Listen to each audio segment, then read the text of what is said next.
দর্শক, এই মাঠে আজকে আগামীকাল খেলা হবে বাংলাদেশ এবং ভারতের মধ্যেকার প্রথম টি-20 ম্যাচটি। এটি নিয়ে আসলে বলার মধ্যে শুরু করতে গেলে প্রথম বলতে হয় যে নিরাপত্তা ব্যবস্থা। আমি যতদূর জেনেছি বিভিন্ন জায়গা থেকে যে কঠোর নিরাপত্তার মধ্যে এই খেলাটি অনুষ্ঠিত হতে যাবে। অলরেডি 20 জনের উপরে 20 থেকে 20-এর অধিক মানুষকে গ্রেপ্তার করেছে বা মধ্যপ্রদেশ পুলিশ। তাদের 163 ধারা এখন অলরেডি এই শহরে বিরাজমান।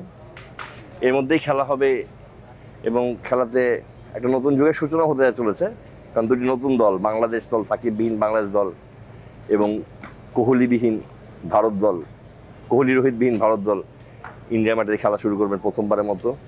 এবং সাকিববিহীন বাংলাদেশ দলও সাকিববিহীন বাংলাদেশ দলও খেলা শুরু করবেন। আমি আশা করব যে এই ম্যাচের মধ্যে দিয়েই বাংলাদেশের এবং ইন্ডিয়ার নতুন যুগের সূচনা হবে। আজকে ম্যাচে আসার আগে পোস্ট ম্যাচ প্রেস কনফারেন্সে বাংলাদেশের তৌহিদ একটা ভালো কথা বলেছেন, তারা ধামাকা ক্রিকেটটা খেলতে চান না। টি-20 ক্রিকেটে ধামাকা ক্রিকেট না খেললে কীভাবে অন্য ক্রিকেট খেলে সামনে এগোনো যাবে, এটা আসলে দেখার বিষয়।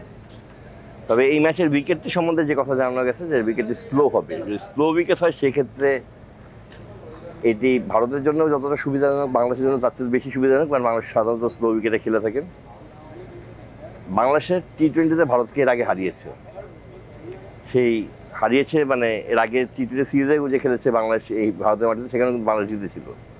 তো সেই একটা কনফিডেন্স তাদের মধ্যে থাকবে। আর আরেকটা বড় বিষয় হচ্ছে কি, বাংলাদেশ এবং ইন্ডিয়া দলের মধ্যে কিন্তু এক্সপিরিয়েন্সের পার্থক্য।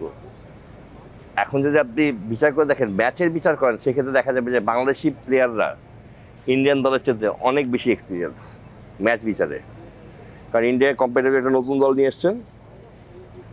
তো দেখার বিষয় যে এক্সপিরিয়েন্স জিতে না ইউথ। তবে বাংলাদেশের জন্য 2026-এ মেরুকরণ শুরু হবে এই ম্যাচ দিয়ে। আর একটা বড় খবর হলো গিয়ে, এই সিরিজটা কি মাহমুদুল্লাহ শেষ সিরিজ হবে কিনা সেটা নিয়ে আলোচনা চলছে বিভিন্ন মহলে। তবে ভিতরের খবর হলো গিয়ে যে এখন পর্যন্ত মাহমুদুল্লাহর সাথে এই বিষয়ে কোনো কিছুই বলেনি টিম ম্যানেজমেন্ট।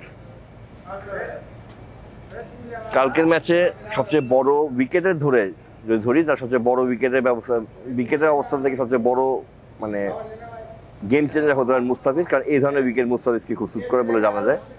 তা মুস্তাফিজই হবেন কিনা বাংলাদেশের ত্রাস, সেটা কালকে প্রমাণ করা যাবে। তবে তার আগে এই সিকিউরিটি এবং এই নতুন মাঠকে ওয়েলকাম করার জন্য, ক্রিকেটকে ওয়েলকাম করার জন্য এই নতুন মাঠ, এই সব কিছু কিন্তু প্রস্তুত যতটা সম্ভব। এখনও পুরোপুরি প্রস্তুত বলা যাবে না, কিন্তু অনেক কাজই এখনও বাকি রয়েছে এবং এই মাঠটি কালকে ফুল হাউস থাকবে বলে মনে হচ্ছে।